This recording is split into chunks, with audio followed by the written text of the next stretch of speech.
This episode of the Productivityist podcast is sponsored by Gusto. To get 3 months for free when you run your first payroll with Gusto, visit gusto.com/timecrafting. I'll have more about the features of Gusto during this episode of the show, but for now, let's get on with things.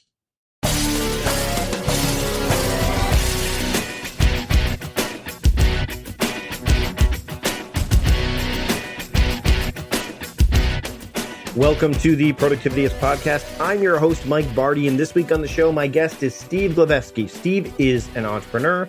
He's an author of the new book, Employee Entrepreneur: How to Earn Your Freedom and Do Work That Matters.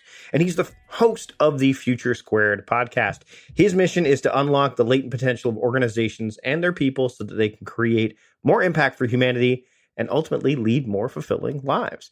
Now, our conversation largely focuses around the book, and we explore some of the ideas and insights that he peppered throughout the pages of said book. We talk about what somebody needs to have in mind, the mindset that they need when they're going from employee to entrepreneur, what can happen.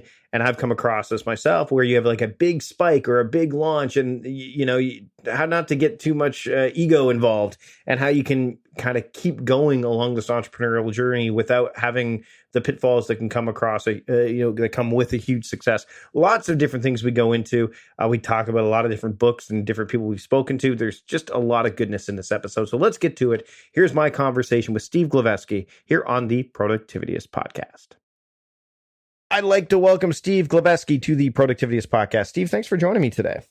It's an absolute pleasure to be here, Mike. So this book that you've written, Employee to Entrepreneur: How to Earn Your Freedom and Do Work That Matters, needed to come out 10 years ago for me. So where was it? Yeah. Well, 10 years ago, I think the closest thing we had 10 years ago was perhaps the 4-hour work week, which definitely packed a lot of punches. I mean, I read that back in the day and it did help me in some way. But I think if you've spent maybe a decade in the corporate world, then the 4-hour work week will only get you so far. Well, and I think another book that would probably be helpful would be Personal MBA, right? Josh Kaufman's Personal MBA would have been a good one too, right? Because I know that book was one that and I talked to Josh recently. We'll link to the show notes. We'll link to that episode in the show notes. But this idea of, when you go from an organization like I did at Costco, working there for, the better part of over a decade, actually.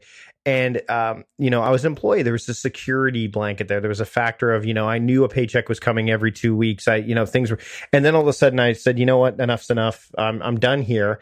Again, not because they were a bad employer. I stress that every time I tell this story, but because I was ready to make a leap.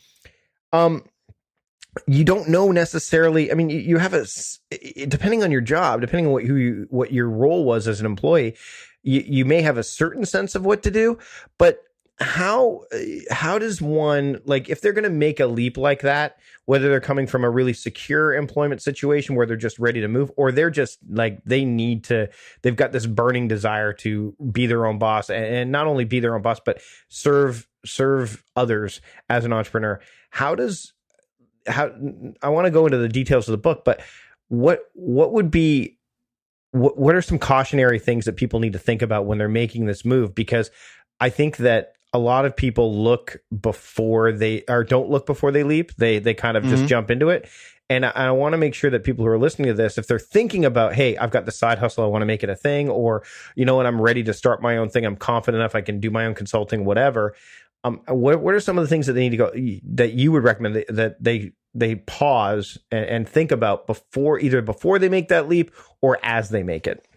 Sure. So, I mean, the number one thing really is understanding why they want to make the leap in the first place, and really being clear about that, because it might be the fact that they just don't enjoy their job. Maybe they've got a lousy relationship with their boss. There's a number of things. So they could look at a number of alternatives, whether that's a lateral move inside the organization, whether that's working for a different type of company, or maybe they're just bored and they need some, creative outlet on the side. They need to pick up a hobby. Maybe they need to take up surfing or something. So really understanding why you want to do it, because oftentimes people get enamored by the bright lights of entrepreneurship, the whole be your own boss and, work 9 to 1, work whatever hours you want, work by the beach. Yeah, it sounds great in theory. But the reality is, if you're just jumping out of, say, the corporate world, you've never started a business before, you're going to come up against lots of untested assumptions, a lot of uncertainty and ambiguity. And the first year or two will be incredibly challenging. So while, yes, some of the benefits of entrepreneurship can be incredibly fulfilling and rewarding, it takes a lot of effort to actually break through to get to that point where you do have that ability to design your own day the way you want it to be lived. And so being clear about why you want to make this jump is key. And also having, in my opinion, I really believe that having purpose at the core of what you do is key to help you stay the long course. Because if you're just doing this to make money, chances are there's many other ways to make money. There's the corporate world is a great way to make six figures and do very little work and spend your entire day in meetings. Now, this isn't true of all organizations, but in a lot of organizations, there is a tendency to conflate sitting in meetings with being productive or being busy. And that's a much easier way to make money. Like you said, it's secure. You get the regular paycheck and everything else.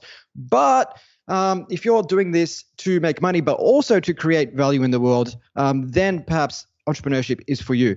But like you said, there's so many pitfalls that people fall into when they make this transition. Number one being jumping to conclusions, thinking that their idea for whatever reason it's going to solve some major problem. Nobody else has thought about this. It's easy to build a business model around it and to build a product that will actually resonate with people. So let's just jump to conclusions. Let's hire a third-party web development agency or app development agency. Let's spend $50,000 to $100,000 on this. Let's not tell anyone about it. Let's operate in stealth mode and not get any feedback from customers or anybody else because we think this is a fantastic idea. We don't want anyone to steal it.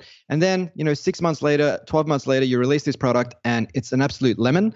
And you've not learned anything really other than the fact that nobody wants your product. You've not really tested any assumptions along that journey. And you've burnt a massive hole in your pocket.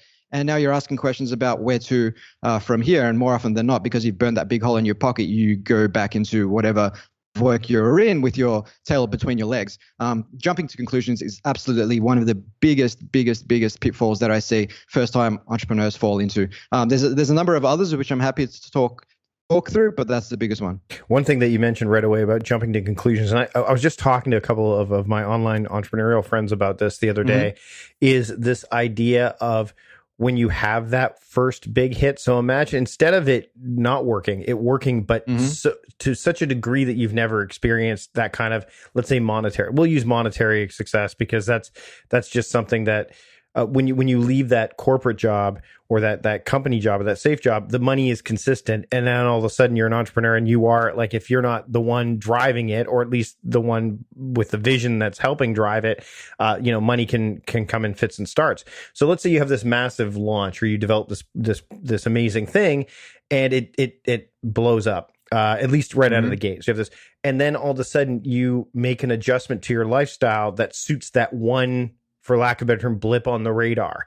So you jump to the conclusion of, hey, this is the way it's always going to be. So the inverse of what you're talking about, like, oh no, I bailed. I better go make some, go back to what I was doing with my tail between my legs. Instead, you have this big, peak. And then all of a sudden the returns start diminishing. And I think what happens is, I've seen it before where all of a sudden you've got a bunch of people that are now working for you, or you buy this big house, or you're doing all the quote dream stuff. And then all of a sudden the well runs dry. How important is it to keep a level head in those situations? Because, I think that's something that we don't look at enough. We look at the things that fail, but what about the one big hit that may not be sustainable? How do you approach that with a realistic fashion so that you can keep doing the entrepreneurial stuff instead of running, the well running dry because you overextended yourself on that first big hit? Yeah, I guess firstly you want to define why was it a big hit. Are you clear on why it was a big hit? Was it the value proposition? Was it a particular customer segment? Was it a marketing channel you used? Is this replicable? Can you do this again and again and again? Is it scalable, or was this just a once-off? Because if you do perform a number of tests and you know that this is scalable, you've taken the variables that underpin that success and you've extrapolated that out across different sort of customer segments or test cases, and it continues to work, then at some point perhaps you may be able to adjust your lifestyle, providing that you're doing that incrementally, not going out and buying yourself a Ferrari just because you've secured a 7-figure client. It's about that incremental adjustment. If you want to make an adjustment, I always say that You should live life according to nature, not according to people's opinions. And oftentimes when people adjust their lifestyle significantly, buying the flashy car and the flashy house and everything else, it's usually to satisfy ego. It's usually to satisfy what people will think about them, as opposed to something more intrinsic. But apart from that, if I look at some of the most successful entrepreneurs of the last 20 years, like your Jeff Bezoses of the world, they're very big on being frugal with their time and money. And that forces them to run countless experiments in order to double down on what works and shy away from what doesn't. And in terms of what you're talking about, it's not only people who may launch a business and it becomes a home run, but in the, say, tech startup ecosystem, we see so many startups that are raising capital, and they tend to conflate raising capital with market validation. Right. So they may have an idea. They'll go out for 6 months. They'll pitch to countless VCs and angel investors. And hey, they may be lucky enough to raise seven figures, maybe $1 million, maybe $2 million. And immediately they think, wow, we've made it. Unbeknownst to them, they're just basically a bet. They're a bet that VC has made. And that VC is hoping that maybe that startup will be the one of 10 in the portfolio on average that may return enough to cover the losses of the remaining 9 on average, right? And so because of that, what happens is they go out, they hire a big team, they spend a lot of money on marketing because they think they've got market validation. And more often than not, you see so many cases of startups, and you jump on TechCrunch, you jump onto Mashable, these startups that have raised, in some cases, more than $10 million, and they've been around for about a year or two, and they're shutting the gates because they've spent all their money on a team that had nothing to do, on features that nobody asked for. And ultimately, when I look at that, and I look at the fact that with my business, it's basically been bootstrapped up to a 7-figure business, and I see a lot of other entrepreneurs that I've worked with in the space doing the same thing. When you raise that big bag of money up front, and without having gone through the motions, the trials and tribulations of experimenting your way to market validation, it just means that you will be more likely than not to waste it. And this plays out time and time and time again in the tech startup ecosystem. And I was fortunate enough to speak with Jason Fried from Basecamp on my podcast a couple of weeks ago. And he basically said, look, when you take funding, you're now a financial instrument. It's no longer your business. If you left the corporate world because you didn't enjoy being accountable to someone else, well, guess what? Now you're accountable to investors. So, you've basically traded one direct report for another. So, it's probably not the best way to go about it. And also, when startups tend to raise funding early on in that piece, what they do is they raise at a very low valuation because they haven't got revenue yet. So they give away a big chunk of their business for a small amount of money when they really should have been focused on generating revenue. And if and only if they need funding to scale the business, then raising money at a high valuation and giving away less of their business. Meal planning is important because it prevents us from being a disappointed wreck when dinner time comes around and we have no clue what to make, or even if we have the ingredients to make the meal. It's a time and a money saver, but most importantly, it frees up valuable brain space. Creating a meal plan prepares us for the week to come and gives us peace of mind that we're organized and can feed ourselves and our family. That's why I do it, and that's why Plan to Eat helps me do it. Your subscription includes access to the Plan to Eat website and fully featured mobile apps on iOS and Android. And Plan to Eat gives you the tools to clip and organize recipes from any website, the ones your family loves and that fit your dietary preferences and needs. And you can create a meal plan around your schedule. Then what happens is the Plan to Eat software automatically creates an organized shopping list based on your plan. So sign up for your free trial at plantoeat.com/timecrafting. That's plantoeat.com/timecrafting. The coupon will be automatically applied to your account and can be used when you're ready to subscribe. It's valid for new customers only. Give Plan to Eat a try today. We're going to take a break from the proceedings to talk about the sponsor of this episode, Gusto. Now, if you have a business or you know someone who does, you probably know that small business owners wear a lot of hats. I know that I do.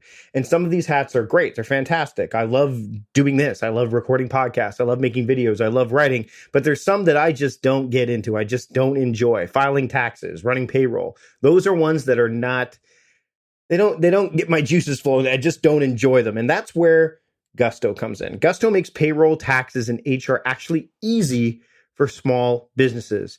They offer fast, simple payroll processing, benefits, and expert HR support all in one place. Gusto automatically pays and files your federal, state, and local taxes, so you don't have to worry about it. Plus, they make it easy to add on health benefits and even 401ks for your team.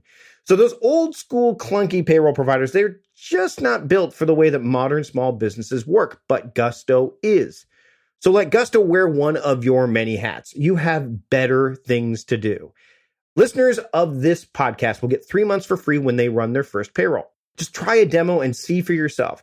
Gusto.com/timecrafting is where you need to go. That's gusto.com/timecrafting. And if you have any questions about the service, you get direct access to certified HR professionals. So there's no reason not to give it a try. Again, go to gusto.com/timecrafting and get started with Gusto today. I'd like to thank Gusto for sponsoring this episode of the Productivities Podcast. Now, let's get back to the show. We talked a bit about, the idea of, well, all lot of this is questioning, like self-questioning, validation. How important is this idea of raising questions, internally, like, throughout this journey? Because I think that, most people come into these scenarios with this idea that I have a solution to a problem, which is again partly true, but also short-sighted, because you're walking in with very little experience in this field of being an entrepreneur, because you've been an employee for so long. You've basically been protected. You don't have to ask as many questions that are going to impact the business on a greater scale, because you are essentially, to some degree, a cog in the wheel. So you are one of the solutions to say one of the questions, but now you're the one that needs to ask those questions. How important is it not just to look at questioning and maybe you have some examples of particular questions that you need to ask, but being okay with asking the tough questions, and also, dealing with the tough answers.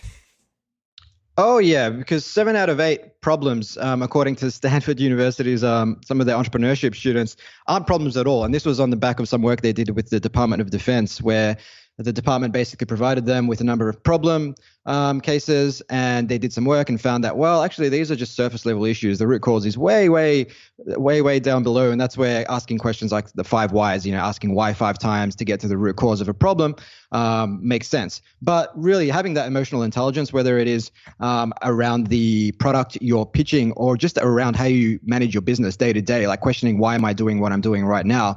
That is absolutely fundamental in making sure that you're focusing your efforts, the very few hours you have in a day to really get into flow on the right things. Now, in terms of asking questions, firstly, you want to be validating that it is legitimately a problem, that the customer segment that you're targeting is the right customer segment. And then even if you think that it's the right idea, it could be the right idea. You might be very talented, but what about the business model? What about the distribution channels? What about the profit model, the customer relationship channels? So the marketing channels that you're going to use to build this product, what are your costs going to be? So there's so many untested assumptions that someone will have going into business. And you're absolutely right. When you come out of, say, a big organization, there's a lot of consensus seeking. There's a lot of meetings with between 5 and 10 people around the table taking place, which isn't a 1 hour meeting. If there's 10 people around the table for an hour, that's a 10-hour meeting. And in the corporate world, that's a 6-figure salary. Oftentimes, that's a very expensive meeting.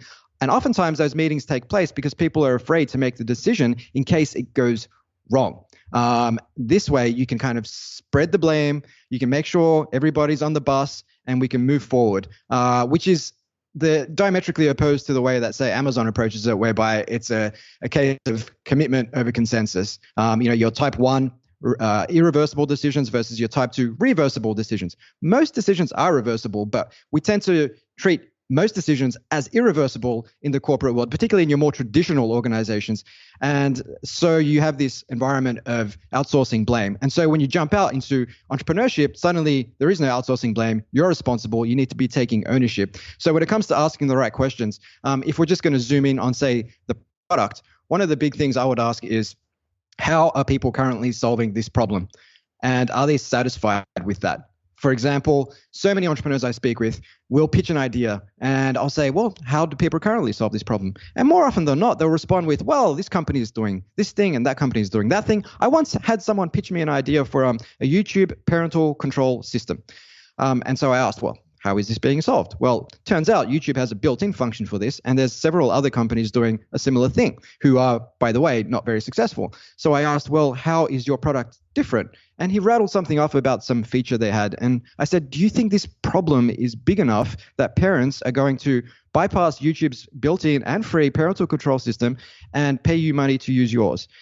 And they thought about it and they said, good question. So questions like that really get to the core of this, because it may be a problem, but most problems people are happy with the way they deal with them. Like, you really need to be an order of magnitude better for people to care, because you walk out of your house today, you look at your phone, you jump on your desktop, you see countless marketing messages being thrown at you left, right, and center, and we filter out 99.99% of them, because in order to function in society in any meaningful way, we're not going to be writing after marketing messages all day. So you really need to be an order of magnitude better if people are going to care.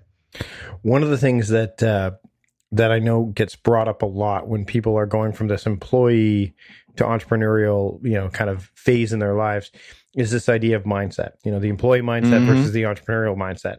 And I think that one of the things that I struggled with, and I think everyone struggles with, even especially when they're running a small operation, is when to be the employee and when to be the entrepreneur. Because I think you need to, there are moments where you need to be the guy that's, or the girl that's grinding, that's doing the employee work. But then there's like we talked about, all the stuff the entrepreneur needs to do that is working, the idea of working on the business rather than working in the business, right? So how can you lower the barrier, or can you even lower the barrier to entry to help people that are making that shift, so that they either know when they should be playing, employee versus entrepreneur, whether there is even a distinction at this point? Like, I think that's something a lot of people struggle with.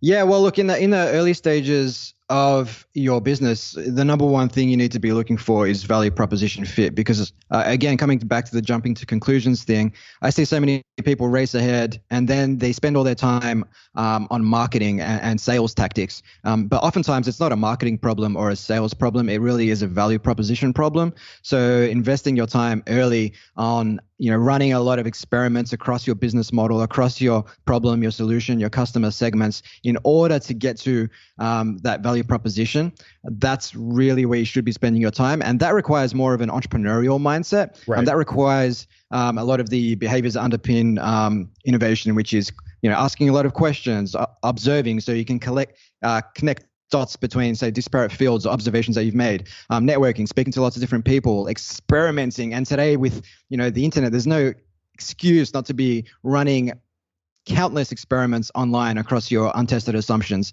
You need to be constantly taking risks and challenging the status quo. But when it comes to risk, people conflate risk with being this big thing that's going to leave them, in the hole financially. No, you can run an experiment for free, if not for, say, $10 to $50 across one of your assumptions.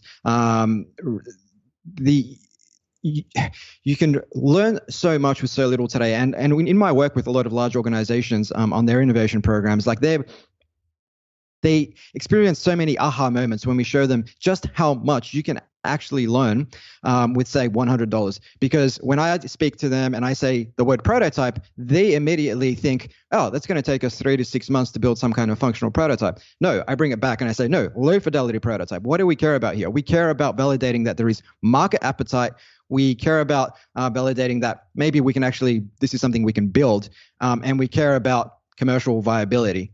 Can we make money doing this? And oftentimes to test, especially that market appetite piece and the commercial viability piece, like you can do that oftentimes with some online tests, particularly market appetite around whether or not your target customer segment actually cares. So initially it is the experimental mindset, it is the entrepreneurial mindset. Now, as you move forward, the entrepreneurs that rise to the top that I have seen are the ones that don't end up chasing lots of fairy rabbits down rabbit holes.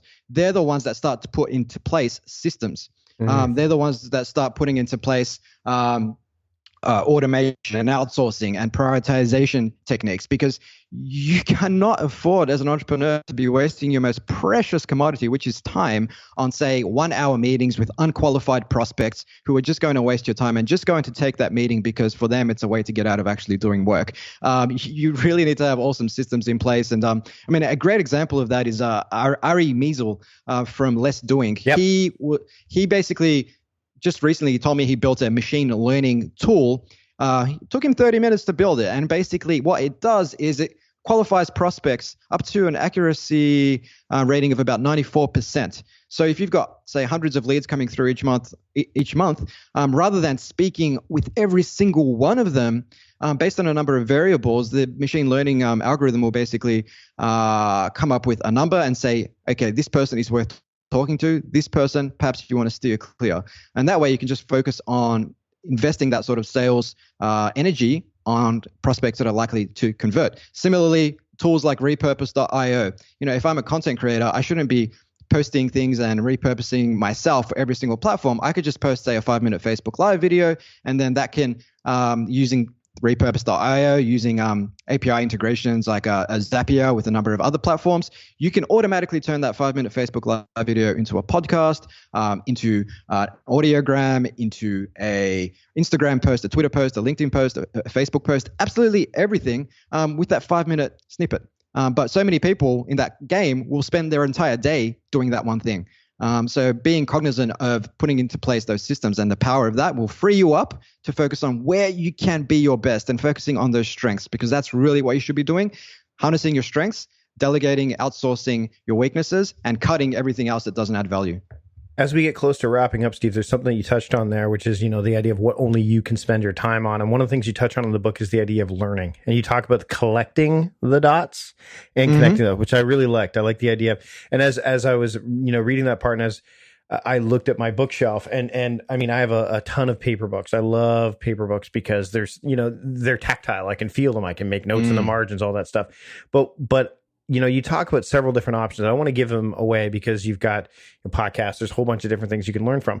But one of the things that I find interesting, and I'd love to get your take on this, is there's a mixture in my library of common business books from now, like 4-Hour Work Week's up there. You've got the Organized Mind. I'm looking, again, there's so many here that I could rhyme off. And then there's also older books, like books that may not stand out. Like you talk about Stoicism in the book, things that are like, you've got meditations that I'm looking at and things like that. How important is it not just to have like time set aside for learning? I do this. I have a day that's called training day. And it's where I focus. My overarching focus is on learning. But also the variation, not necessarily of platforms, but of the work. So not just stuff that's contemporary, like say from the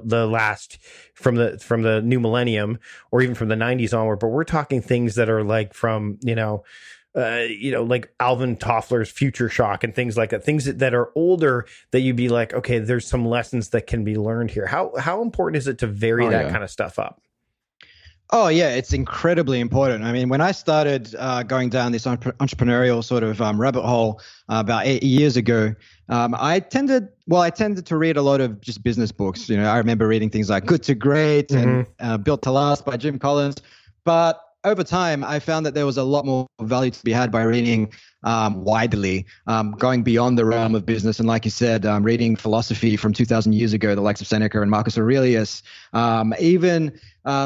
even reading fiction books, I found that was something that for many, many years I steered clear of. But then I read, the Odyssey, and I read books like War and Peace and Atlas Shrugged and all these different books. And I think what those books do is they give you, perhaps they help sharpen the sword when it comes to mindset. Right. Because if you look at books like the Odyssey and the persistence that Odysseus had to make it home, despite his crew being eaten by a cyclops and being enslaved by a nymph, and making it home after 20 years only for his wife not to recognize him, but to continue that fight.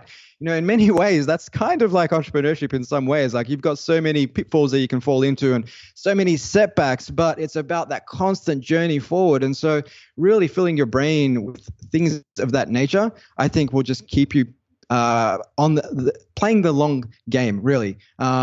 And not only that, but from going back into the realm of nonfiction, like one of the biggest things about my podcast, and the reason why I interview so many different types of people, is so I can learn from so many different types of people who perhaps are preeminent in, say, neuroscience, to biological evolution, to politics, to economics, and then you start connecting dots in ways that most people wouldn't. And the great line on genius. What is genius? Well, genius is really just the ability to see, but you can't see unless you start collecting these dots in the first place. Otherwise, you'll have a very narrow view of the world. And if you look at Uber, if you look at Airbnb, and these companies that have been quite these classic case studies over the last 10 years of tech startup success, all those ideas, including Dropbox, came from their own experiences. So broadening your experiences, you're going to be more likely to identify opportunities. Steve, this has been a great conversation. We could go on more, but you know what? In the interest of time, I want people to pick up the book, Employee to Entrepreneur, How to Earn Your Freedom and Do Work That Matters. Where can they pick up the book, and where can they learn more about you and listen to your podcast as well? Sure. They can pick up the book over at Amazon and find out more about the book and download a bonus bundle, which is full of free stuff on growth hacking, marketing, sales, productivity over at employeetoentrepreneur.io. They can find out more about my podcast, Future Squared, wherever they get their podcast, and at futuresquared.xyz. And if they want to connect with me, they can do so on Twitter at Steve Glaveski. Steve, thanks for joining me today on the Productivityist podcast. Thank you so much, Mike. And there you have it. That was a lot of stuff packed into one episode. There's a lot of books there that you can read, a lot of podcasts you can listen to, but the book you should pick up, Employee to Entrepreneur, How to Earn Your Freedom and Do Work That Matters. It's by Steve Glaveski, the guy who you were just listening to speak to me. Go to the employeetoentrepreneur.io. Of course, there's lots of other stuff in the show notes, but you can get all those bonuses and stuff as well. So I had a great time chatting with Steve. I look forward to speaking with him again. I think I'm going to be on his show as well. So anytime I can have another conversation with me on the other side of the interview equation, I love it. So thanks for listening. If you enjoyed this episode, subscribe to the show in Apple Podcasts or wherever you're listening to podcasts. And if you want to leave feedback, ratings and reviews are always helpful. You can do so in Apple Podcasts. You can also do that in a variety of podcasting platforms as well. Big thanks to John Polstra for producing this episode of the show. Big thanks to Gusto for sponsoring this episode. Again, to get your first 3 months for free when you run your first payroll with Gusto, visit gusto.com/timecrafting. Do that now. And that's it. We're all done here. Thanks again for joining me. Until next time, I'm Mike Barty, the host of the Productivityist podcast, reminding you to stop guessing and start going. We'll see you later.